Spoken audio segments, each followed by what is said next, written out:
Vous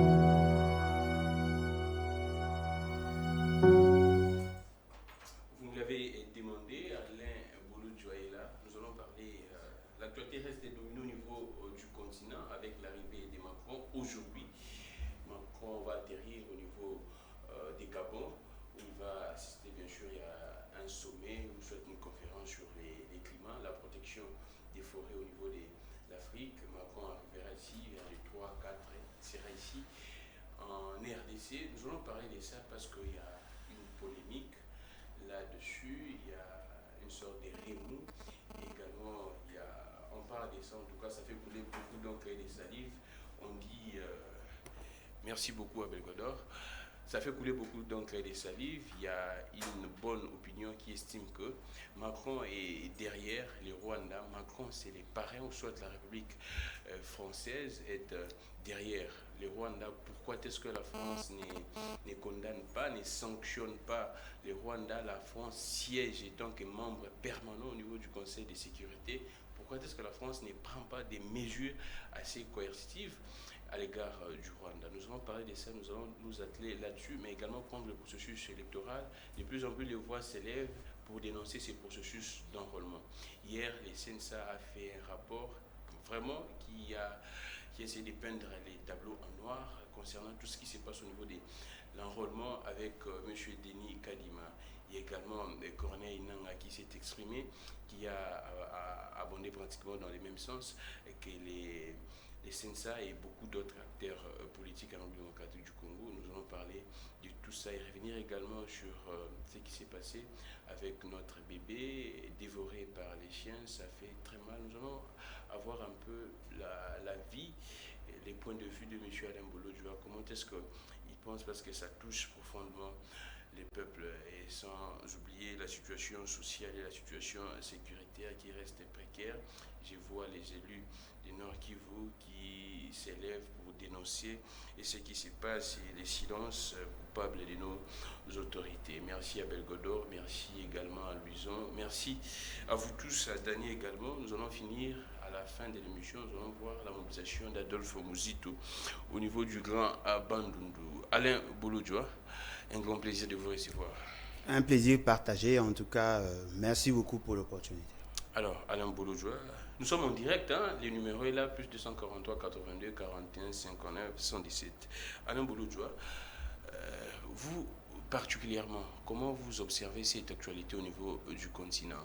Il y a de plus en plus de voix qui s'élèvent contre la France. C'est vrai que ça a commencé par l'Afrique de l'Ouest. Macron a tenu également un point de presse pour essayer un peu d'expliquer la nouvelle politique française face à la situation au niveau de l'Afrique. Macron atterrit aujourd'hui au niveau des Gabon. Il y a un sommet là sur les climats, mais des voix s'élèvent. Les gens pensent que Macron est une, comme on dit en latin, persona non grata au niveau de l'Afrique. Vous, comment est-ce que vous réagissez? Bon, l'Afrique est divisée. Ouais. Ce ne sont pas tous les Africains qui ont cette approche. Exactement. Alors qu'en réalité, on devait arriver à changer des paradigmes. On a tendance à nous régenter pendant des années. Quand je parle de le on là, je fais allusion à l'Occident. Vous prenez l'Europe, les États-Unis et le Canada, qui ont tendance à nous régenter, et ils ont conçu de stratégies et de politiques au niveau international justement pour nous assujettir. Nous ne sommes pas les seuls. Il y a le pays, tout le pays du Sud. Non, tout le pays du Sud ont été assujettis pendant des années. L'Occident veut imposer sa suréminence ou sa suprématie sur les autres. Ce qui fait que pendant plusieurs années, pendant la guerre froide, il y avait une sorte d'équilibrage parce qu'il y avait ceux qui étaient vers le pays de l'Est, nous parlons là de la Russie, et puis ceux qui étaient vers l'OTAN ou pratiquement l'Occident. Eh bien, ils se sont arrangés à briser cet équilibre pour imposer une vision unique. Et pendant des années, nous avons vécu ça. Ce qui fait qu'avec l'avènement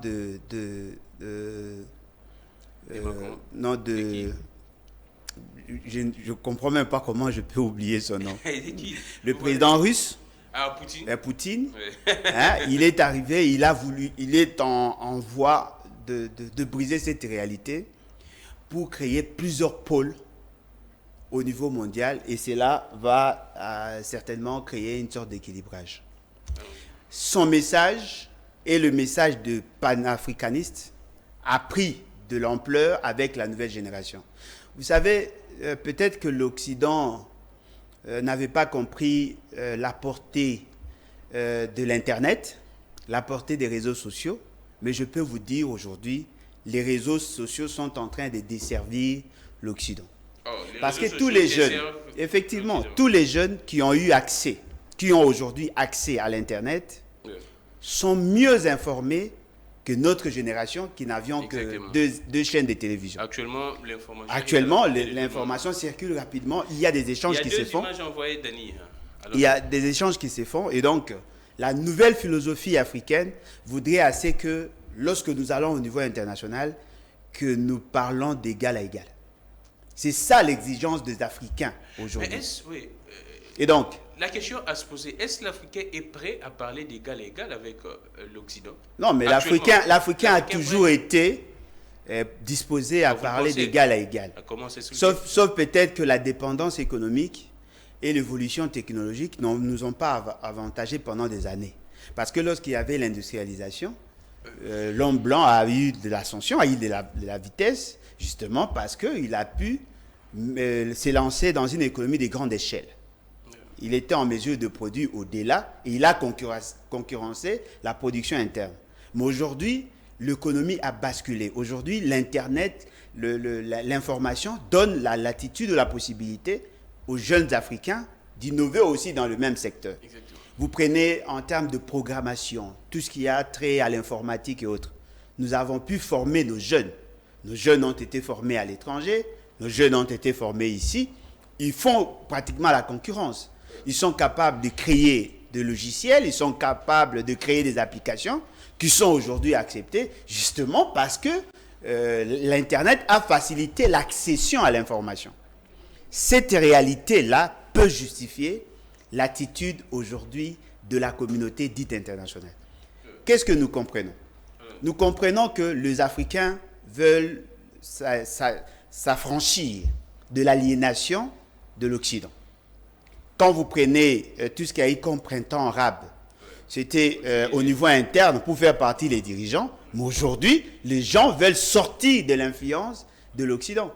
Vous avez le pays tel que le Mali, le pays tel que la Guinée, il y a le Burkina Faso, il y a autant de pays aujourd'hui qui ne veulent plus, n'est-ce pas, être assujettis par l'Occident.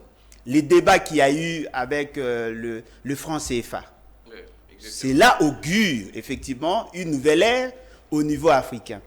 Et le fait tellement que la France n'a pas su changer des algorithmes par rapport à cette réalité, eh bien, ça a donné une brèche à la Chine. Et la Chine a gagné de l'espace sur le plan économique et sur le plan infrastructural. Et la Chine était accompagnée par la Russie. La Russie maintenant amène un nouveau discours sur l'affranchissement et les Africains ont mordu à ça. C'est-à-dire qu'il faut que les dirigeants soient libres pour que nous arrivions effectivement à atteindre cet objectif. Alors, pour revenir à votre question, c'était juste le décor. Exactement. La France a perdu beaucoup d'influence en Afrique.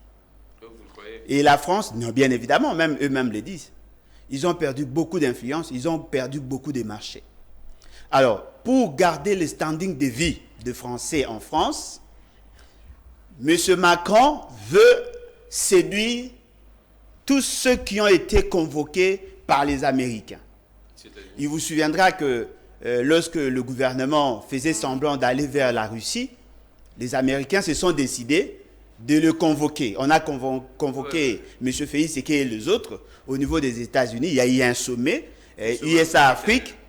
C'était justement pour le mettre en garde au risque de le faire partir. C'était ça la raison principale. Et donc, quand ils ont fléchi, eh bien, la France vient maintenant consolider ses intérêts dans ces espaces-là. Voilà pourquoi vous trouvez, par exemple, Macron venir, il ne vient pas pour parler de la paix, il ne vient pas pour parler de l'environnement chez nous, il vient justement pour négocier avec le gouvernement afin de lui permettre d'implanter certaines entreprises ici chez nous pour pallier au gap occasionnée par les autres pays dont ils ont perdu l'influence. Donc ça n'a rien à voir avec l'environnement, ça n'a rien à voir avec la paix. Du tout, ils ne viennent pas chez nous pour ça. Ils ont plutôt l'intention de créer certaines industries de fabrication de batteries, tout ça à lithium, justement parce qu'ils ont compris qu'il faut produire, il faut investir au Congo pour que la France garde son standing de vie. Mais quand le gouvernement dit qu'il attend à ce que Macron et la France puissent condamner ouvertement le Rwanda comme pays agresseur. Non, mais ça c'est quand même lâche de la part de citoyens ou de concitoyens de croire que la France a quelque chose à gagner en déclarant, même si la France est condamnée. La France n'a rien à gagner. Non, la France bénéficie plus dans l'instabilité que dans la stabilité du pays. Vous savez, le Rwanda a été recruté par la France. Quand et comment? D'abord, le problème était Habyarimana. Le président Habyarimana et le président burundais qui ont été assassinés par M. Kagame. Ils étaient des agents de la France. La France avait perdu le Rwanda. Habyarimana et Kagame. Non, Habyarimana et notre président burundais, Burundi, ils étaient assassinés dans l'explosion de l'avion. Voyez-vous? La France avait perdu le Rwanda. Alors, c'est les États-Unis, ce sont les Américains qui avaient gagné l'espace en installant Kagame qui était un poulain de Museveni, et Museveni dépendait du président du Kenya de l'époque. Oui. Alors, pendant des années, le Rwanda a fait du chantage à la France par rapport à la problématique de ce qu'eux appellent le génocide rwandais. Ce qui fait que la France n'avait pas la capacité de donner des orientations par rapport à la politique du Rwanda.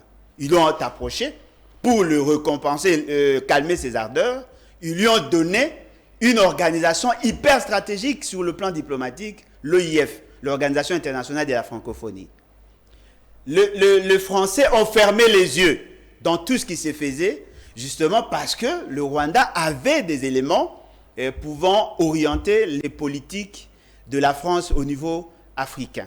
Donc, le Rwanda a travaillé sous la bénédiction de la France pendant des années. Il y avait effectivement un changement. Lorsque certains auteurs ont commencé à dévoiler certaines réalités cachées, telles que c'est M. Kagame qui avait formaté lui-même les génocides rwandais, vous avez suivi le commentaire et même vous avez certainement lu le livre de Charles Onana, vous avez suivi Honoré Ngwanda et Patrick Kimbeko qui ont écrit dans ce sens. Ils ont démontré qu'effectivement, tout ce qui s'était fait au Rwanda était boutiqué par le réseau Imatuchi. Et c'est comme ça que la France a voulu tenter de réagir. Le Rwanda est revenu en charge pour poser encore d'autres actions susceptibles de mettre à genoux le Rwanda et la France. Voilà pourquoi la dame de la secrétaire générale de la francophonie a été reconduite. Et cela a justifié aussi le déplacement, Mouchikouabo effectivement, a justifié aussi les déplacements, n'est-ce pas, de Macron vers le Rwanda. C'était justement pour harmoniser leur point de vue. Alors, dans ce contexte-là, lorsque vous me dites que votre fameux gouvernement attend assez que la France puisse condamner, vous avez suivi le point de presse ou la conférence de presse organisée par M. François Hollande avant de venir? De Macron plutôt. De Macron. Vous avez suivi? Exactement. Vous avez suivi le semblant des questions qui lui ont été posées? Vous avez suivi la réponse réservée à la question de votre confrère Christian de Sakweno? La France condamne à sa manière. Mais la France n'est pas prête à vous accompagner parce que vous avez déjà signé des accords. La France vous dit, elle va vous accompagner à appliquer les accords signés à Nairobi et à Luanda. Vous attendez à quoi dans tout ça? Cela veut dire qu'il faut continuer à coopérer avec le Rwanda, il faut intégrer le M23, il faut mettre en place la zone tampon. Et voilà, ce sont là les accords que vous avez signés. La France vient vous aider à accomplir ces accords qui sont détestés et contestés par les Congolais. Mais c'est notre gouvernement nous-mêmes qui est allé là-bas pour signer ces accords. La France n'a pas obligé les gouvernements à signer ces accords. Fort malheureusement, vous avez raison. Fort malheureusement. Mais pourquoi cela ne s'applique difficilement? Parce que la majorité de la population n'en veut pas. Parce que la majorité de la population n'en veut pas. Parce que nous sommes roulés ou bien c'est... Non, mais qui est roulé? Qui est roulé? Les pays... Non, le pays n'est pas roulé, ce sont les autres qui sont roulés dans la farine. Ce qui est important de retenir, il y a plusieurs acteurs sur cette question. Il y a plusieurs acteurs. M. Félix Tshisekedi avait déjà cédé. Votre fameux gouvernement avait déjà cédé. Quoi? Cédé quoi? Aux exigences de ce qu'il y a. Votre gouvernement fait semblant de le protéger alors qu'eux-mêmes savent que ce qu'ils ont fait, c'est contre la Constitution et contre la nation. Et donc, ils ont fait quoi exactement? C'est ça la question. Quand vous dites que non, ils ont fait quoi? Non, mais la France vous dit qu'il faut respecter les accords. Ouais. Vous avez suivi. Respecter les accords signés à Nairobi. C'est dans ces accords-là qu'on a réitéré la volonté de la sous-région à voir le Rwanda continuer ses velléités, continuer à bénéficier sur ce que nous avons. Et la France... Ils ont dit les retraits des M23, les CCD... Non, mais les retraits des M23 sous condition. Il y a des conditionnalités, cher ami. Il faut continuer avec les accords signés avec le... Apparemment, les gens n'ont pas lu le communiqué final sanctionnant les assises. Ils ont été suffisamment clairs. On nous exige à nous de continuer à coopérer avec le Rwanda. Et dans la coopération avec le Rwanda, il faut reconnaître que le Rwanda... Nous sommes censés coopérer. Non, nous ne sommes pas obligés. Nous sommes des voisins, non? Non, mais on peut être voisin, mais être voisin ennemi. Nous ne sommes pas obligés. Nous ne sommes pas obligés. La Corée du Nord et la Corée du Sud sont deux voisins. Le président dit que les problèmes, ce n'est pas le Rwanda, c'est Kagame. Qui a dit? Le président. Mais quand vous parlez du président, vous faites allusion à qui? Au président déjà. Oui, mais qui? M. Félix Tshisekedi. Exactement. Oui, mais lui, il est partie prenante. Il ne peut pas être que juge de parti. C'est lui qui nous a amenés dans cette bourde. Je vous dis qu'il y a plusieurs acteurs. M. Félix Tshisekedi avait déjà cédé. Parce que lui, il est dans cette vision-là. Quand il dit aux Rwandais, non, voilà, ne vous battez pas pour des portions de terre, parce que le Congo deviendra un seul État dans le cadre de EAC. Quand il disait ça, on n'avait même pas ratifié. Lui, il est dans cette vision-là. C'est nous autres, par contre, qui n'en voulons pas. Et j'ai senti dans le chef de certains membres du gouvernement, ne veulent pas aussi. J'ai senti dans un certain cadre, dans certains cadres de l'Union sacrée, membres de l'Assemblée nationale, n'en veulent pas. Mais ils ont tous peur de perdre leur chop-chop. Voilà pourquoi nous sommes dans ces guet-apens. Alain Bouloudjoa, quand Bosso dit, là hier, Bosso s'est exprimé en essayant un peu de calmer l'opinion, disant que la France a été toujours aux côtés de la République démocratique du Congo. Ah oui. Vous estimez quoi? Non, mais oui. La France a toujours été à côté de la République démocratique du Congo. La France est parmi les pays qui viennent essuyer nos larmes. Mais la France ne nous a jamais aidés à ne pas pleurer. Oh. Donc, il faut que nous sachions... La nuance est où? Non, mais la nuance est claire. Celui qui vous aide à essuyer vos larmes vous laisse quand même pleurer. La France est à la base de ce que nous vivons aujourd'hui. Peut-être les gens... Mais c'est grâce à la France qu'il y a levé de cet embargo, non? Quel embargo? Vous parlez de quel embargo? La levée de l'embargo a commencé bien avant. C'était juste les mesures de notification. C'est une mesure de notification qui a été levée, mais jusque-là, il n'y a pas de résultat. La résolution de la France, non? Mais moi, je vous dis, la présence des Interam, c'est à cause de la France. La raison qui a justifié le combat, l'attaque du Rwanda chez nous, c'est la France. C'est la France qui a exigé au gouvernement de l'époque de faire entrer les Interam avec armes et munitions. C'est la France qui a exigé à ce que nous les placions non loin de nos frontières. Vous parlez de quelle France? Moi, je ne suis pas contre les Français. Mais je considère qu'il faut que nous changions de paradigme. La France est un pays souverain, nous également. Nous devons savoir ce que nous voulons et ce que nous voulons faire de notre pays. La plus grande difficulté que nous avons, nous sommes gérés par des complexés. Des gens qui ont vécu à l'étranger, mais qui sont toujours complexés face à la race blanche. Ils sont nombreux, tous que vous voyez là, qui se présentent comme des dirigeants. Qui ne sait pas que l'État congolais, c'est un État souverain? Pourquoi ne pas donner des orientations à nos politiques? Pourquoi devons-nous compter à tout prix sur l'apport des autres? Nous avons des choses à donner. La paix mondiale est assise aujourd'hui sur nos ressources. Mais si nous ne sommes pas très conscients de ça... Ah, mais voilà. Voilà, c'est ce que j'ai dit. Il y a des complexés, des inconscients. Si nous avons des conscients, eh bien, l'esprit panafricaniste doit nous habiter. Il faut que nous arrivions effectivement à négocier d'égal à égal. Et comme ça, on aura la possibilité de nous imposer. J'ai suivi quelqu'un dire, il faut reconnaître que le fait que nous sommes bénis, c'est une malédiction. Les mines, c'est une malédiction pour nous. On doit abandonner les mines pour commencer. Monsieur Félix Sekedi, on doit abandonner les mines. Non, mais il a dit, on doit abandonner les mines pour commencer plutôt à cultiver. Voilà pourquoi il a initié le projet de la production de manioc pour substituer 10% de farine de blé dans la fabrication de pain. Bon Dieu. Vous voulez me dire que cette bénédiction est une malédiction? Non, il y a un problème perceptuel. Il y a un problème conceptuel. Nous voulons avoir des gens qui seront à même de dire à Macron, nous voulons ça et nous ne voulons pas de ça. S'ils ne sont pas capables, ils doivent rendre le tablier. Et surtout qu'ils n'ont pas été élus. C'est ça le problème.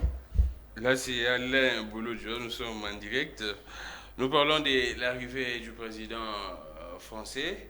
Je vois des organisations en train de s'élever. Mais,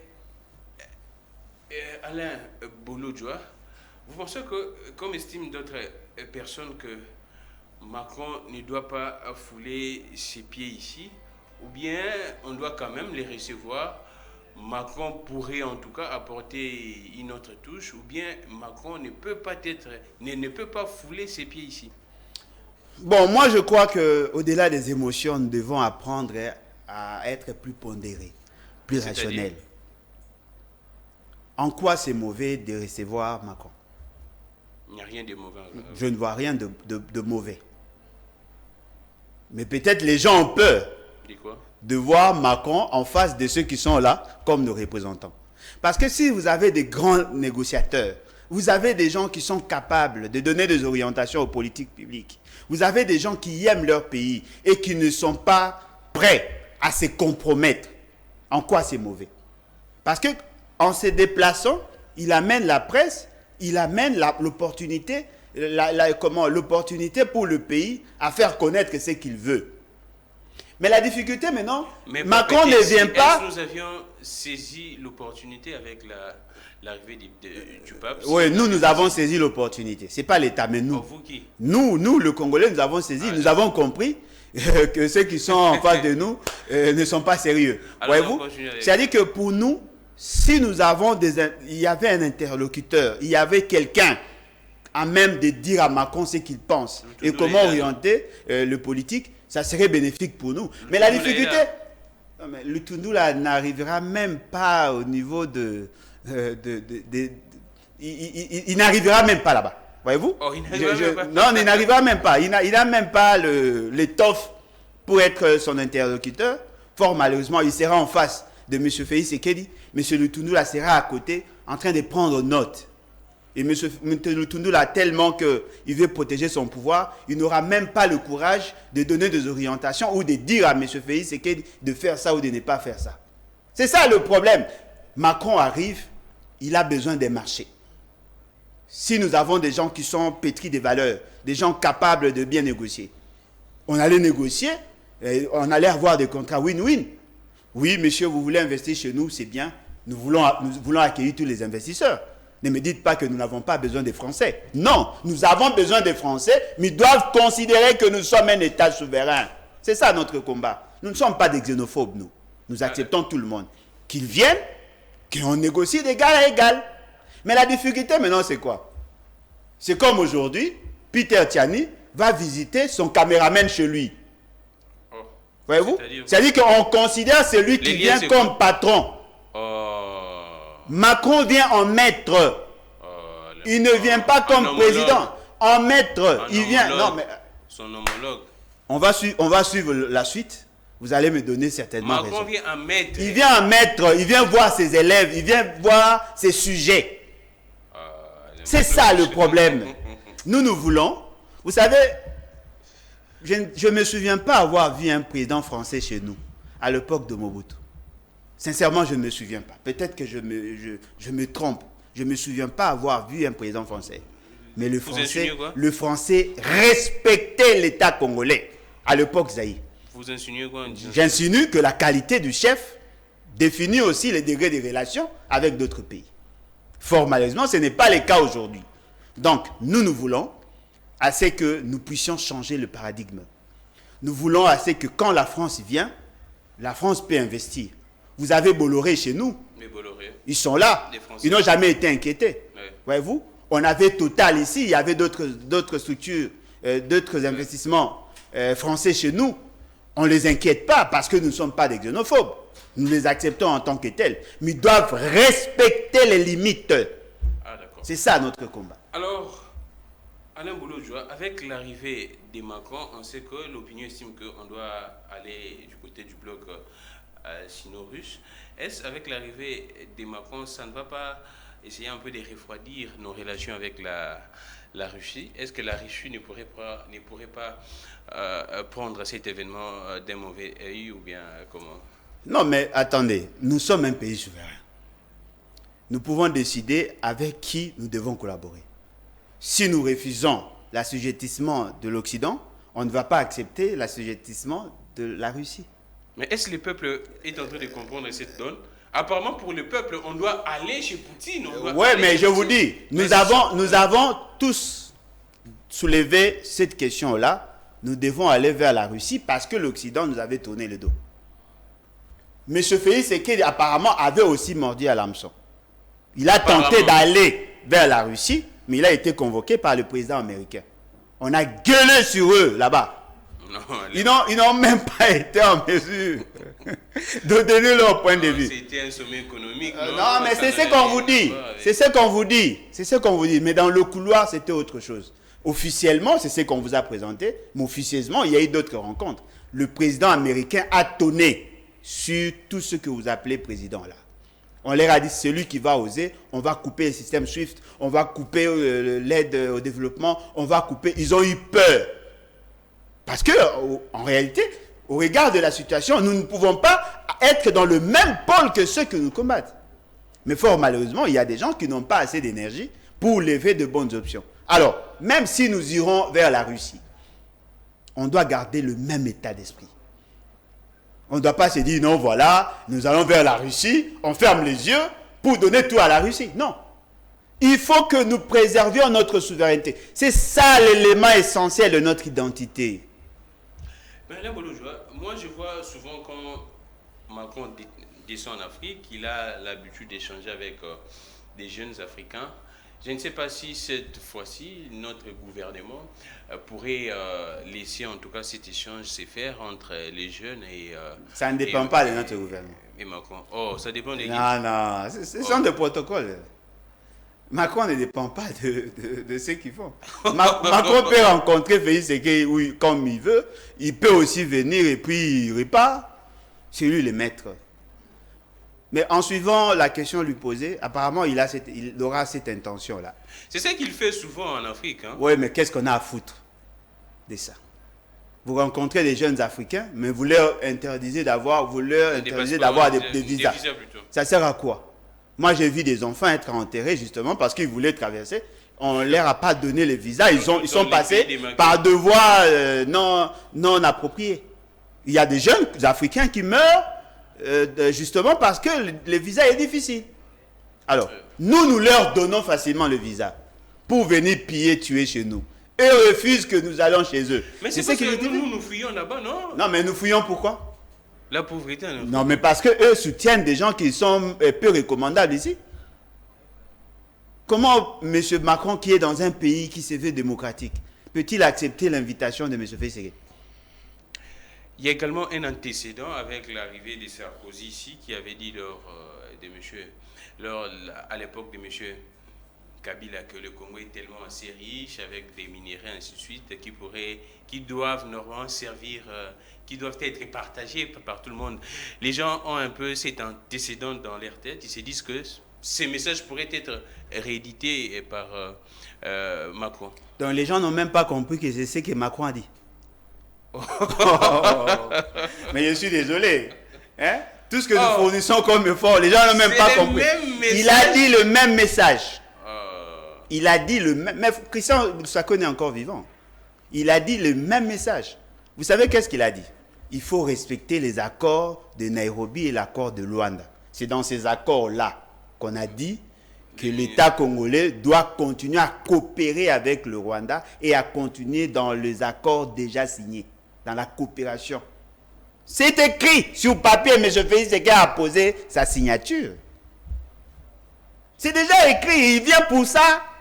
Il vient pour faire appliquer l'accord de Nairobi, EAC et l'accord de Luanda, Union africaine. Rien n'a changé. Alors c'est vrai que nous, derrière l'État, il y a beaucoup de sujets à parler. Mais si après le départ de Macron, la situation sécuritaire ne change pas. Non, mais Macron ne vient pas pour résoudre la question sécuritaire. Macron vient pour négocier des investissements de 5 entreprises françaises chez nous. Il vient essentiellement pour ça. Que l'opinion doit oublier la situation. Il ne vient pas pour vos problèmes, il vient pour le problème de déséquilibre financier de la France. Arrêtez de rêver. Il ne vient pas pour vous, il vient pour les Français. Alors, il a dit ça à Christian Lusakweno. À cet instant, l'opinion doit faire quoi? Quelle opinion? Quelle opinion? La population. Non, mais la population, parce que quoi? Vous dites qu'il vient pour des intérêts français. Naturellement. La population doit faire quoi à cet instant? Non, doit faire quoi? Il vient pour les intérêts français. Si vous avez un président capable de négocier vos intérêts, c'est à ce moment-là qu'ils vont négocier. Si vous ne voulez pas, vous faites partie, M. Félix Tshisekedi, vous prenez quelqu'un de sérieux. Comme vous voulez l'avoir là comme président, supportez. Non, mais il faut vraiment... Est-ce que vous savez que le monde est dominé par l'esprit capitaliste? Dites-moi, quel est le fondement, quel est le raisonnement que vous pouvez construire sur la venue de François Hollande pour résoudre le problème africain, le problème congolais? Macron, c'est la même chose. Quelle peut être la motivation? Que ce soit sur le plan économique, que ce soit sur le plan stratégique, opérationnel et politique. Quelle est la raison qui peut pousser Macron à venir trouver la paix chez nous? Quelle est la raison fondamentale? Dites-moi, il peut venir chez vous pour résoudre votre problème parce que vous êtes qui? C'est un partenaire, non? Quel partenaire? Mais pendant qu'on exploite les ressources, est-ce que vous avez déjà une idée sur le pays qui bénéficie de l'exploitation de l'exploitation illicite de nos matières premières? Et quels sont ces pays? La France fait partie de ces pays-là. Comment? La Suisse, le Canada, les États-Unis, l'Allemagne, la Grande-Bretagne, tous ces pays-là, ce que vous appelez les grandes puissances, profitent de cette exploitation illicite. Vous savez pourquoi M. Félix Tshisekedi a suscité le débat sur le contrat chinois? Parce qu'ils veulent ravir les actifs miniers aux Chinois et donner aux Américains à l'Occident. Oh, c'est ça. C'est ça la leitmotiv. Alors, les gens doivent se ressaisir. Nous sommes là en face de vraies questions. Au lieu que nous mettions de l'intelligence, non. Si moi j'étais à la place de M. Félix Tshisekedi, avant que François Hollande et Macron ne viennent ici, j'allais consulter le professeur d'université spécialiste dans le domaine varié pour avoir une position nette et claire. Quelle est la position du pays par rapport à la problématique sécuritaire? Quelle est la position du pays par rapport à la question économique? Quelle est la position du pays par rapport à la coopération bilatérale avec la France? Quelle est notre position et quelle est notre politique en interne? Il n'y en a pas. Nous sommes en train de naviguer à vue. C'est selon vous. Non, mais dites-moi, quelle est la note que nous avons? Le gouvernement a tout un programme. Non, mais quel est le programme? Quel est le programme que nous exécutons, que nous appliquons aujourd'hui? Quel est ce programme-là? L'état de siège. Non, mais l'état de siège n'a plus sa raison d'être parce que l'état de siège a été annulé en signant des accords avec des pays tiers. L'état de siège. Dans l'état de siège, c'était le gouverneur qui décidait, non? Aujourd'hui, c'est EAC. Quel est le sens que vous donnez à ce que vous appelez état de siège? Alors, Alain Bolodjoa, juste avant l'arrivée de Macron, il y a plusieurs territoires qui continuent d'être conquis par les M23. Il y a Roubaïa récemment, il y a un autre également. Roubaïa, c'est pratiquement les sièges du coltan, ainsi de suite. Mais comment vous réagissez quand ces gens-là continuent toujours de conquérir des territoires dans notre pays aussi longtemps? Il y a tous ces accords-là, tous ces sommets. Et comment expliquer que ces gens-là... Bon, moi, je ne sais pas. Qu'est-ce qui se passe exactement? La lâcheté. De qui? De ceux qui prétendent vous diriger. C'est de la lâcheté.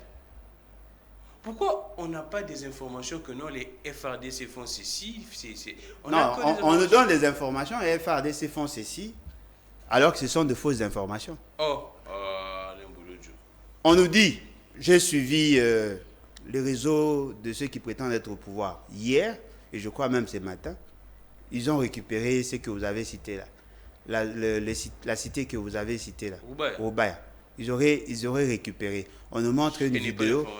Non, mais c'est ce qu'on a écrit. Ils ont écrit dans leur réseau là. Ils ont récupéré et ils nous montrent une vidéo où il nous est difficile d'identifier la zone. Voyez-vous, c'est ça en fait la réalité. Mais moi je vous dis la vérité. Et c'est quoi la vérité? La vérité pure. Ils sont dans le complot. Qui? Ceux qui prétendent être vos dirigeants. Ils sont dans le complot. C'est quoi le complot? Non, mais le complot de stabiliser la zone. Le complot permettre à ces pays-là de profiter. Quelle est la raison pour EAC d'éviter à ce que le M23 puisse avancer? Là où EAC foule ses pieds, ils en ont le droit. Après, là où M23 foule ses pieds, c'est EAC. Plus M23 gagne du terrain, plus la zone d'influence de EAC s'élargit. Alors, dites-moi, comment ces gens-là peuvent ne pas aimer l'avancement du M23? La question fondamentale que nous devons tous nous poser, qu'avons-nous en face du M23? Est-ce que vous savez qu'aujourd'hui, l'armée se sent plus trahie aujourd'hui qu'hier? L'armée se sent plus trahie. La logistique? La dotation, la ration? La gestion du personnel? 5 milliards actuellement, non? Pardon? 1,5 milliard du budget. Non, 1,5 milliard, c'est pour la loi de programmation qui s'étale en 4 ans, cher ami. Vous parlez de quoi là? L'armée n'a pas de moyens? L'armée n'a pas de... Qui peut nous donner les statistiques de ceux qui ont été recrutés et déployés là-bas? Qui a une idée sur le nombre de personnes recrutées et le nombre de personnes déployées là-bas? Qui peut nous donner les statistiques sur le nombre de décès de nos militaires dans la partie Est? Qui peut nous donner l'effectif de militaires dans cette zone-là? On a triplé les salaires à Alain Bouloudjo des militaires. Ah bon? Dans quel budget, s'il vous plaît? Vidéo, un militaire qui est très content en disant que non, son salaire est triplé. Ah bon? On a triplé les soldes militaires par 3. Exactement, oui. Ah ok, c'était à combien? Il en a combien aujourd'hui? Même si on multiplie par 3. Peut-il avoir une idée sur l'incidence de l'indice de prix par rapport à son revenu? Le pouvoir d'achat. Peut-il avoir une idée sur ça? C'est une honte. Madame Bouloudjo, apparemment avec les temps, on constate que nous nous habituons à la situation. Hein. Non, mais là c'est vous. Moi je ne supporte pas. Basu territoire, moi quoi. Moi je ne supporte pas. Et puis ça passe seulement. Donc, ça s'apparente à une histoire. Un complot. Un complot. Le fait d'avoir ressuscité le M23, c'était déjà un acte de haute trahison. Le fait d'avoir signé des accords avec l'Ouganda, c'était un acte de haute trahison. Le fait d'avoir cédé une zone de notre pays en violation de l'article 214 de notre Constitution, c'est un acte de haute trahison. C'est simple. Ils sont dans le complot. Ne parlez pas il n'y a plus de gouvernement, cher ami. Il n'y a plus de gouvernement. Le pays est géré par Chile à la présidence. Il n'y a plus de gouvernement. Vous avez vu le ministre qui était invité, on l'a remplacé par un autre monsieur. Il n'y a plus de gouvernement. Alors, il n'y a plus de gouvernement. Là, le gouvernement il n'y a plus de gouvernement, cher ami. Il ne faut pas avoir peur. Ça qui a peur? Nous n'avons pas peur. Nous sommes en colère. Nous sommes en colère, nous n'avons pas peur. Le gouvernement dit de vous. Vous parlez de quel gouvernement? Quel gouvernement? Sous contrôle, ils sont sous contrôle plutôt. Oui, mais ils peuvent le dire. Quel gouvernement? Moi, je ne vois pas un gouvernement dans ces pays. A-t-il le pouvoir de décider ici? Même ces décrets passent par la présidence. Ah oui? Le décret du gouvernement? Oui, le décret du Premier ministre passe par la présidence avant qu'il ne les signe. La collaboration entre... Ah bon, ça c'est... Non, mais par rapport à quelle disposition constitutionnelle? La collaboration entre les... Oui, mais le Premier ministre peut aussi être contre la position du président, c'est constitutionnel. Il n'y a pas de gouvernement. Ce sont des accompagnateurs. Ce sont des militants, cher ami. Ce sont des militants. Alors, si on avait un gouvernement, en ce moment précis, le gouvernement allait se questionner sur les accords signés par M. Félix Sekete. Il a commencé à signer des accords sans le gouvernement. Tout le monde le sait. Vous savez quand est-ce que M. Félix Tshisekedi a approché le EAC? Le 24 janvier, avant le 24 janvier 2019. Ah, vous êtes surpris, hein? Là, le président n'était pas... Ah, non, mais voilà pourquoi je vous dis. Dans son discours d'investiture, il en a parlé. Peut-être vous avez été distrait. En disant quoi? En disant qu'il allait basculer, il allait vers EAC. Allez suivre. Les grandes décisions prises pendant tous ces temps, c'était dans ces cadres-là. C'était la recommandation de son parrain, l'ancien président kenyan. Nous sommes, effectivement, nous sommes piégés par notre propre frère.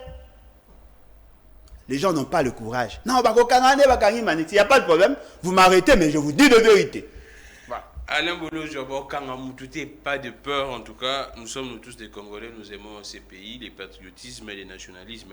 Mais Alain Bolo, avec tout ce qui se passe là-bas, l'enrôlement devient de plus en plus très compliqué. J'ai vu il y a l'enrôlement au niveau dans des camps des déplacés, mais dans des zones qui sont conquises par les M23, ça poserait un sérieux problème. Et là, déjà, j'ai vu les députés des Grands Kivu également, même les censeurs, qui sont en train d'essayer un peu de se questionner sur la suite de ces processus d'enrôlement. Je sais que vous êtes très contre même tout ça, mais comment est-ce que vous analysez et comment est-ce que la population pourrait se faire enrôler avec toutes ces zones conquises avec la présence du M23? Apparemment, vous réfléchissez mieux que ces gens-là. Pourquoi devons-nous parler d'eux? Pourquoi ne pas parler de vous? Parce que vous êtes plus structuré. Moi, je suis journaliste. Non, mais votre question est bien structurée que ce qu'eux font comme déclaration. Vous voulez obliger des gens qui sont en insécurité d'aller se faire enrôler pour vous élire, vous. Vous n'avez pas sonité. Vous êtes incapable de solutionner leurs problèmes. Vous êtes incapable de solutionner leurs problèmes, mais vous leur demandez de vous reconduire ou de vous donner des fonctions. Vous, là, des incapables. Donc, pardon? Il se bat où? Il se bat où? Pour trouver des solutions. Non, mais lorsqu'on tue le frère là-bas, j'ai vu quelqu'un dans des fêtes. Ils se battent où? Ils se battent où, vos gens là? Ils se battent où? Ils sont sérieux, cher ami. Vous mettez les enfants dans l'incapacité de manger et vous leur demandez de faire des devoirs. C'est ça, c'est ce qu'on veut. Le devoir principal de tout peuple, c'est d'abord la survie. Ce n'est pas le vote. Sécuriser la population va participer au vote. C'est simple. Si je vous comprends mieux, vous demanderiez à ce que la population ne puisse pas se faire enrôler, la population en insécurité. Non, mais comment non, mais attendez. Vous savez pourquoi on vote? C'est pour sanctionner ceux qui se méconduisent. Ouais. Vous êtes en insécurité, la zone est occupée par des étrangers, on marche sur vos droits, on vous prive tout ce qui est essentiel pour la survie, mais on vous oblige. Dites-moi, quelqu'un qui s'est fait enrôler là où il y a les M23, votera pour qui? Parce qu'il y a déjà les Kalachnikov derrière lui. Il votera pour qui? C'est ça la démocratie? Le vote a un caractère culturel. Il faut que la personne accepte la culture de vote. Il faut que la personne manifeste sa liberté, son pouvoir, la capacité de faire le choix. C'est un problème de choix. Mais si on prive à quelqu'un le pouvoir de faire le choix, on ne peut pas lui demander d'aller voter. Parce que quand il va arriver, vous savez, peut-être les gens ne le savent pas. Allez voir, j'ai fait une vidéo, j'ai fait une émission chez votre confrère Israël Mutombo avec M. Michik. Quand c'était quand? Non, mais ça date. Ah, d'accord. Vous savez qu'est-ce qu'ils font? Quoi, ils font quoi? Lorsqu'ils faisaient la cartographie, la CNI de Nanga, ici, des tristes mémoires, a déployé ces gens là-bas. Oh, des cas d'immobilier de Nanga. Donc, c'est Nanga. C'est un Nanga junior. Il a déployé des gens. Ouais. Ces gens-là arrivent là-bas, ils ont été pris en otage par le groupe armé. Oh, c'est vrai? Ah oui. Et vous savez comment sont-ils arrivés à sortir? Oui, je me rappelle. Michiki a appelé le groupe armé pour les libérer. Oh, Michiki a appelé le groupe armé. Michiki a appelé le groupe armé pour les libérer. Lui étant que qui? Non, étant que chef, certainement. Et qui? Parce qu'on ne peut intimer l'ordre que sur les subalternes. Monsieur qui a appelé le groupe Non, Zarma. la vidéo existe. La vidéo existe. J'en ai. Ah bon? Mais c'était à la télé, dans une chaîne suivie par le pouvoir. Monsieur qui a appelé le groupe Zarma. Ah oui. Intimer l'ordre. Pour libérer les agents de la CENI. Alors dites-moi, si Michik peut intimer l'ordre pour libérer les agents de la CENI, il a aussi le pouvoir de leur dire, d'imposer à la frange de la population sous occupation de voter pour X et pour Y. Mais j'aurais appris également que Kadima aurait dit qu'il ne sera pas déployer des kits dans des zones prises par des... Et moi aussi, je vous dis, je ne veux pas entendre ces messieurs-là être à la tête de la CENI. Mais il est là. Non, mais moi, je ne veux pas aussi. Il doit partir. Il doit partir. On doit avoir des gens plus sérieux. Vous savez ce qui s'est fait dans l'enrôlement, ça va se faire au niveau du vote. Parce que si déjà les gens se font corrompre pour enrôler des gens, je ne pense pas que le jour du vote, ils ne vont pas se laisser corrompre. Même les CNSA dans les Rankoï dénoncent, décrivent les travaux réalisés par Kadima. Mais là, c'est grave. Non, mais la gouvernance des Kadima, de la centrale électorale, c'est de la pourriture. Mais fort malheureusement, il est protégé par la tribu. C'est ça la raison. C'était ça les débats au départ, avant qu'il ne soit proclamé élu, entre guillemets. C'était ça les débats. C'était ça les débats. N'oubliez pas l'histoire, s'il vous plaît. Les CNSA dit ceci. Concernant les processus électoraux, les CNSA a les regrets de constater que ce processus électoral lancé par la CENI depuis la publication du calendrier électoral se déroule en violation flagrante des lois liées au processus électoral, notamment par la découverte des kits d'enrôlement, des cartes d'électeurs et des fiches d'enrôlement vierges auprès des tierces personnes.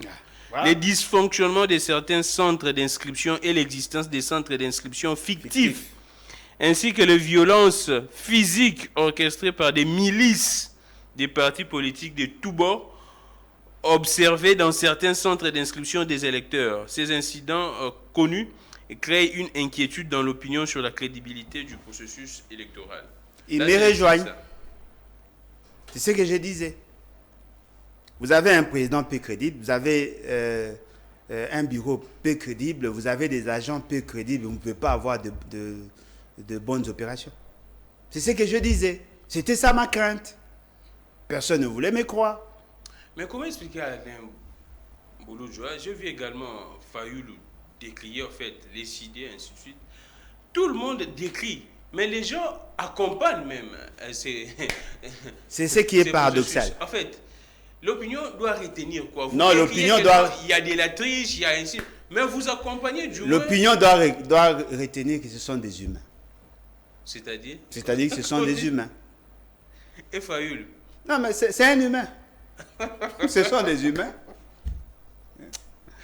Des politiques congolais. Sincèrement, c'est décevant. Vous dénoncez qu'il y a des centres fictifs, il y a de la triche, il y a des... Mais vous accompagnez... Moi, je ne suis pas consommateur de cette aventure-là.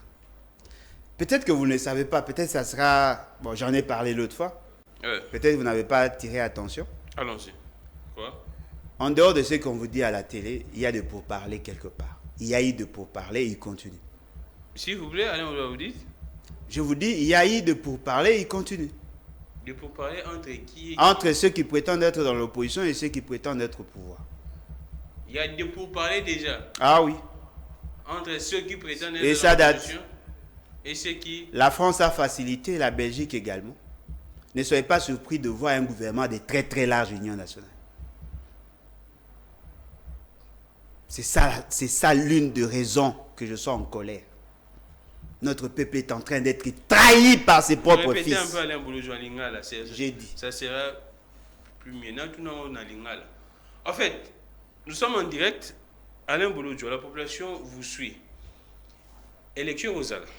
En 2023. Non, élection aux Ala. Élection aux Ala en 2023. Élection aux Ala. 2023 n'est pas évité. Élection Kozala. Non, je parle de 2023 ici, décembre 2023. Nani, comment moi mbalo nani? Nani, monsieur Nani. Bon, moi mbaye na longoli. Monsieur Nani. Oh, premier ministre Nabino ya Nani. Il y a ministre Nabino, Madame Nabino, au Léka, Ah, oui, il y a Patrick. Mouya. Les porte-parole du gouvernement. Oui. Dans l'un de ses communiqués, à Komaki n'a assez, la communauté internationale, il faut attendre la Marambiaga pour perturber le processus électoral. Bobo, ça n'a paramètre. Bobo Mbango. Fait c'est quel a lobby ango paramètre. Olenga kwa lobby ni processus électoral. Eza ko kenemabe nanga Marambe sama et ça mabe. Quel est le rôle de Oulenganko aujourd'hui? Il est en train d'approcher la classe politique par quel souci? Souci à Nini? C'est ça. On veut donner normal. Ce qui est normal, c'est ce qui est dans la norme. Qui est souverain? N'est-ce pas le peuple? Depuis quand on a donné le pouvoir? Laissez-moi. On doit avoir la confiance de toutes les parties. Non, mais effectivement, ils ont tout fait, ils ont boutiqué toutes ces réalités pour vous mettre devant un guet-apens et vous imposer les glissements. C'est ça leur stratégie. L'opposition est au courant de ça. L'opposition a cautionné. L'opposition a cautionné. L'opposition a cautionné. Aujourd'hui, ne soyez pas surpris de voir certaines têtes dans le gouvernement de Tshisekedi. Ne soyez pas surpris de voir certaines têtes dans le gouvernement de Tshisekedi. Ça devait se faire déjà au mois de décembre.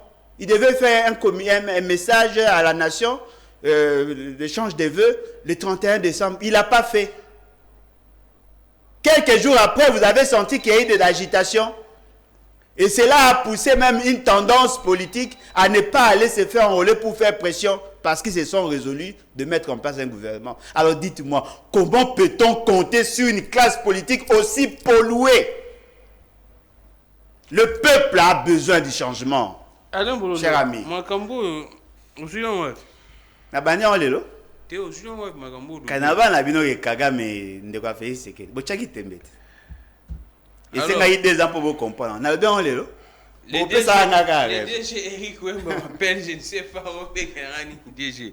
Je vous salue en tout cas, il faut lire exclusif RDC d'Eric Wemba. Alors, Alain Bolodjo, on prend très vite fait en une seconde.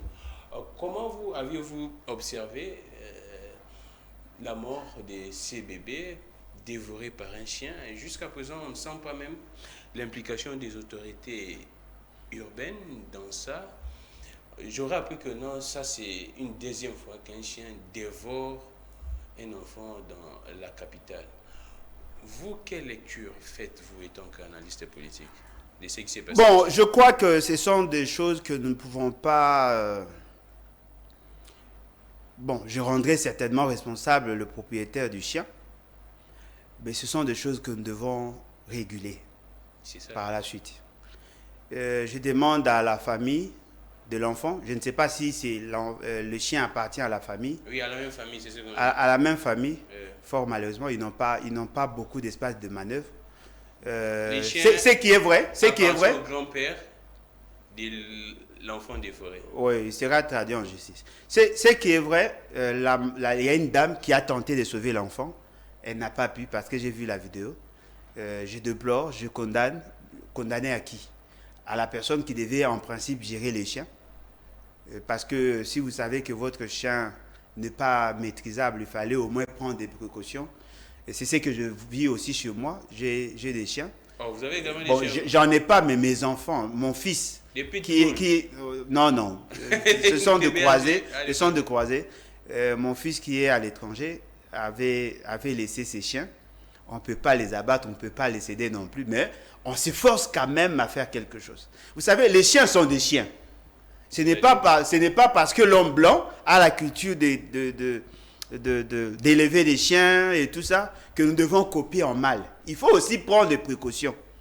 Voyez-vous, je ne vois, je ne dirais pas c'est un accident, mais ça peut arriver. Est-ce qu'il y a la responsabilité civile de l'autorité urbaine? Oui, dans la régulation du secteur. Peut-être les gens ne le savent pas. Pour avoir un chien, il faut avoir des documents. Oh, oui. Ça? Ah oui. Le ministère de Pêche et Élevage a tout un département dans ce sens-là. Il faut avoir des documents. On n'a pas cette culture. Même moi, là, qui vous parle. Tellement que ce n'est pas mon chien, mais on n'a pas cette culture. Les chiens doivent être vaccinés. Les chiens qui sont méchants ont des systèmes de prothèse pour le protéger, n'est pas... Oui, il fallait tenir compte de tout ça. Et puis, les chiens doivent être vaccinés selon les saisons. Et voilà. Il faut que les chiens aient comment on appelle, le bulletin de santé. C'est que nous n'avons pas. Félix, c'est gaz. Mais comme on a niveau, alors là, je donne ces communiqués des. Mais c'est quand même décevant. Moi, j'aime les enfants. Exactement. Et je n'ai pas supporté, au fait. Je n'ai pas. Et en plus, c'est un joli bébé. Très joli bébé.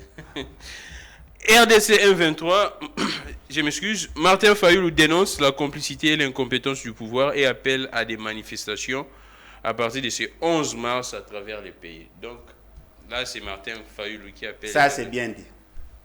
Oh, là, vous applaudissez à partir de ce 11 mars. Martin Fayulu appelle à des manifestations.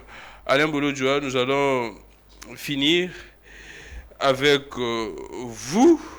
Nous sommes vraiment à la fin. Alors, on parle un peu de vous. Mais on parle un peu de vous. Les BAT. Les vents nous ébattent. L'actualité, c'est quoi? Ouf. Bon, nous avons déjà enclenché le processus d'agrément. Nous avons déjà enclenché. Depuis lors, Alain Bolo-Djoa. Non, mais... Oui. Bon, nous ne sommes pas un parti riche. Il fallait nous cotiser, avoir l'argent et tout ça.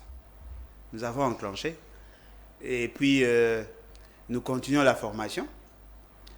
Il y a des voyages qui sont prévus pour nos membres au niveau de province pour continuer les formations là-bas. Et voilà. Et nous avons fini avec notre site web. Les gens peuvent s'enregistrer facilement avec accusé de réception, mais nous validons par la suite. On a créé un mécanisme de contribution. Ceux qui sont membres du parti peuvent cotiser à distance.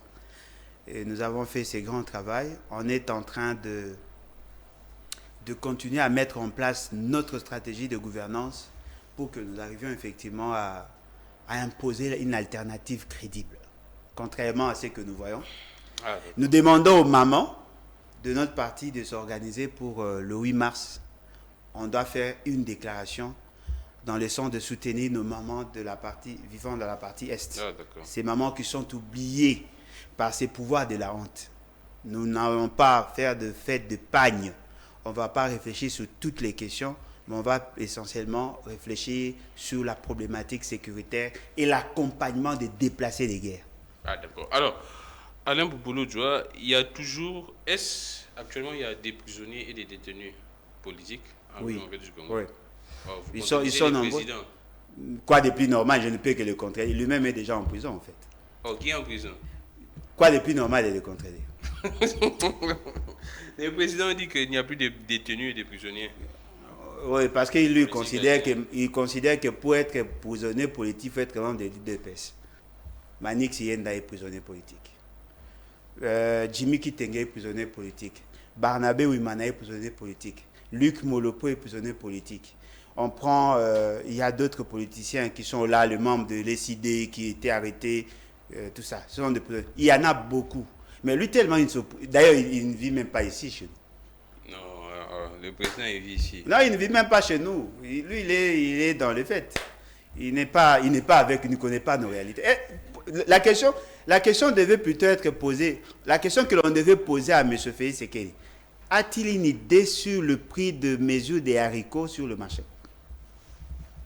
4 000 francs. Soni Pena Bokondia Tchanana. 4 000 francs. Est-ce que vous pouvez vous imaginer? Non, mais laissez-moi. Allons-y. Non, une mesure des haricots aujourd'hui se vend pratiquement à 4 dollars. Alors que c'était... Ici, non, mais moi j'ai commencé ça avant tout le monde. À combien? À 4 4 000 francs, c'est 2 dollars. Alain Bolo-Djoa, c'est vrai que la situation sociale devient un peu de plus en plus précaire. Nous allons finir avec Alain Bolo-Djoa par cette photo. Dani, vous illustrez la photo. Vous montrez la photo où on voit Fally Poupe avec Macron. On finit par ça. La destruction également de la maison de Fally. Il y a 2 photos que je vous ai envoyées. Oui, voilà. Alain Bouloudjoua, quand vous voyez ces images, qu'est-ce que vous pourriez dire? C'est vrai qu'on citerait un camp politique, mais quand vous voyez ces images, vous étant un leader d'opinion, vous pourriez dire quoi à cette opinion qui pense que ces images valent quand même de la peine? Quand nous voyons Fally avec Macron, on doit brûler sa maison, incendier sa maison et c'est bien. Bon, je vois déjà la première photo, un décomplexé. Un qui? Un décomplexé. Il n'est pas complexé, il considère que Macron c'est un humain. Et il les salue comme un homme ordinaire. Ah, d'accord. Contrairement à l'autre là qui voulait faire le protocole l'autre fois. La deuxième photo, Ouais. témoigne les degrés de délinquance de ces bandits voyous qui se sont permis de violer son espace intime. C'est sa maison. La propriété privée est sacrée. On doit la protéger. C'est constitutionnel.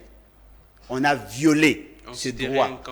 On a violé. Non, mais on cite les forces du progrès. Mais moi, personnellement, je n'arrive. Aucune preuve, hein. Non, mais vous ne pouvez pas avoir des preuves. Ce sont eux qui établissent des preuves. Il y a des déclarations, il y a des vidéos. Ça existe. On les cite. Pourquoi? Non, mais justement parce qu'ils veulent imposer l'ordre. C'est que moi, je ne comprends pas. Pourquoi vous acharnez-vous contre Fally alors que nous savons la photo la plus dangereuse pour la nation, c'est la photo Félix Tshisekedi Kagame. Qui a déjà déclaré la France comme un pays ennemi? Personne. Mais on a déclaré le Rwanda comme un pays ennemi. On a vu votre Premier ministre à côté de tout ça. On a vu votre président à côté de Kagame. Alors, les gens veulent se mentir à eux-mêmes. C'est ça les images. Ouais. On est en train d'essayer un peu d'éteindre le feu. C'est quand même méchant. Quelqu'un qui se bat à sa manière, bien que je ne soutiens pas tout ce qu'il fait, mais du moins, il a le droit de prendre une photo avec un président. Ah, c'est peut-être la motivation de Macron, je ne soutiens pas. Macron veut utiliser Fally et Maître Gims pour créer le buzz. On devrait utiliser des artistes pour qu'ils soient bien accueillis. Ça, c'est autre chose. Ça, c'est autre chose. Comment quelqu'un qui a chanté Yonani, Oboya Kagame, Atumandara Mutupo akangi photo na Macron? Comment expliquer que, selon une opinion, Gims aurait refusé la photo de s'afficher comme ça, Gims et Dadju, mais Fally a du moins accepté. Non, mais il a le droit de faire ça. Oh, cher ami. Qu'est-ce que ça a à voir avec la politique de notre pays? Qu'est-ce que ça a à voir? Mais comment expliquer que Dadju et Gims ont refusé? Non, mais... Ils sont également des Congolais, non, mais ils ont le... comme ça, ouais. Non, ils ont le droit de refuser, comme aussi l'autre a le droit d'accepter. Est-ce un crime d'abord de se présenter devant Macron? Alors, on va se poser la question. Quand il va venir ici chez nous, il sera accueilli par qui? Non. Il sera accueilli. J'apprends que Fally ferait également partie de la... Oui, ça c'est une autre chose. Quand ils viendront ici, ils seront accueillis par qui? On doit aussi brûler la maison de la personne qui va aller accueillir Macron. On va brûler la maison de la personne qui va les recevoir chez lui. Vous avez invité Macron, mais vous refusez. Non, j'ai compris une chose. Ouais. Ces gens-là sont de mal éduqués.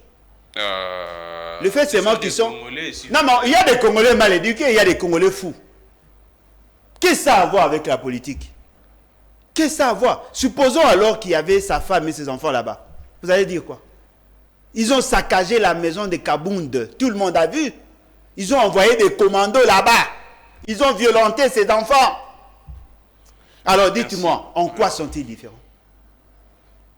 Il n'y a pas que ça. Il y a des dossiers plus graves que ceux que vous voyez là.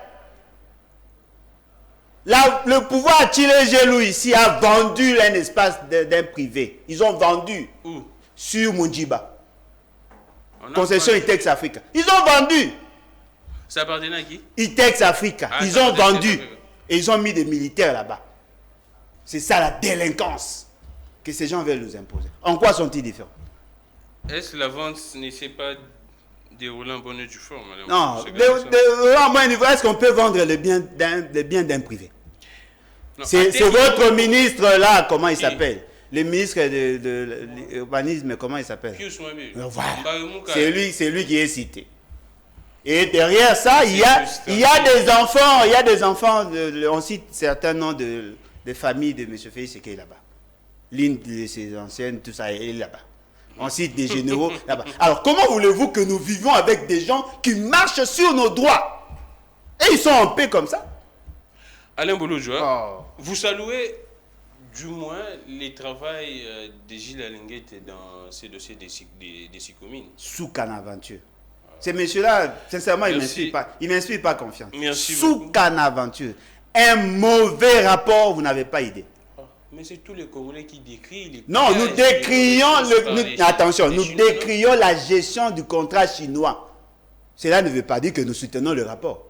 Ah, d'accord. Il y a également une enquête ouverte au niveau de la province du Haut-Ouélé, la province du frère de Corneille Nanga.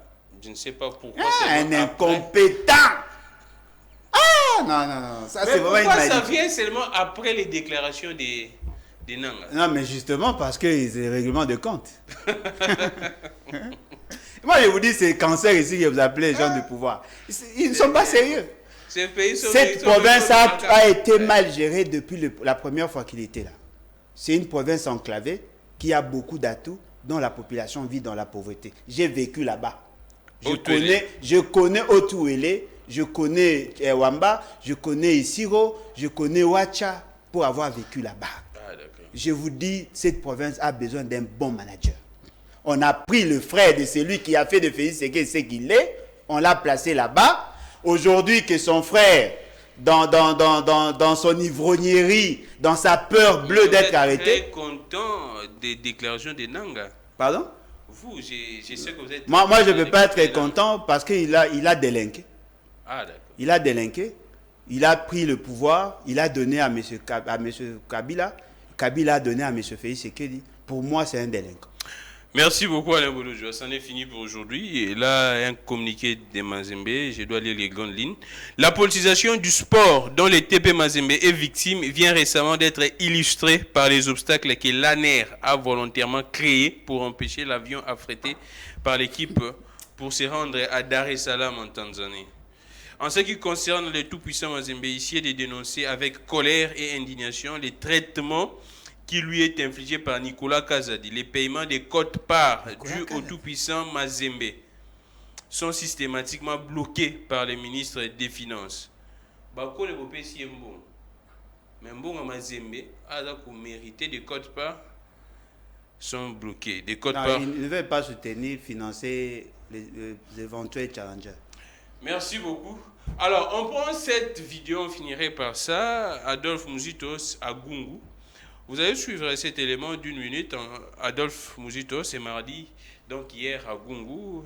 Il fait sa tournée pour étoffer son offre politique, pour essayer un peu d'entendre et d'écouter toutes les revendications, les plaintes, les doléances de la population. Qu'est-ce que la population pense pour les futurs présidents de la République, Mouzito étant que candidat, potentiel candidat à l'élection présidentielle. Il est là avec sa femme, également avec les militants de ces partis. Vous allez suivre ça juste après la désannonce. Vous retrouvez cette émission sur YouTube, Peter Tieni, RDC, rediffusion à 22h juste. Je vous retrouve également demain à même heure. J'ai recevé pour vous Alain Bouloudjoa, président de l'EBAT et nouvelle classe politique de l'opposition. Merci à Réveil, j'ai vu. Merci également à Louison, merci à Belgodor, merci à Sam, merci également à Emmanuel, sans oublier Dani. C'en est fini pour aujourd'hui. Que les dieux de toutes les inspirations continuent de nous inspirer et de vous inspirer également. Je suis Egamic Legon, vous suivez cet élément d'Adolphe Mouzitou.